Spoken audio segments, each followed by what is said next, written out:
भोजपुरी फिल्मों के सुपरस्टार खेसारी लाल यादव की भोजपुरी फिल्म आतंकवादी और बाबरी मस्जिद होली पर रिलीज होने जा रही है। वही रिलीज के पहले दिन से ही दोनों फिल्मों की चर्चा फिल्म जगत में हो रही है, क्योंकि इन दोनों फिल्मों ने अभिनेता खेसारी लाल यादव को मुख्य भूमिका दी है। और वो ही नहीं, उन्हें इन फिल्मों से बहुत ही ज्यादा प्रसिद्धि भी प्राप्त हुई है। कभी अपनी पारिवारिक जिंदगी को चलाने के लिए कड़ा संघर्ष करने वाले खेसारी लाल यादव आज भोजपुरी फिल्म इंडस्ट्री के सुपरस्टार हैं। हम आपको बता दें कि फिल्मों में आने से पहले खेसारी परिवार का खर्चा चलाने के लिए दिल्ली में लिट्टी की दुकान चलाने से लेकर भैंस चराने का काम भी किया करते थे।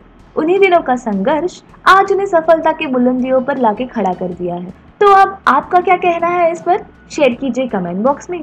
और भोजपुरी जगत की ऐसी तमाम चटपटी खबरों के लिए सब्सक्राइब करें हमारा चैनल स्पाइसी भोजपुरी।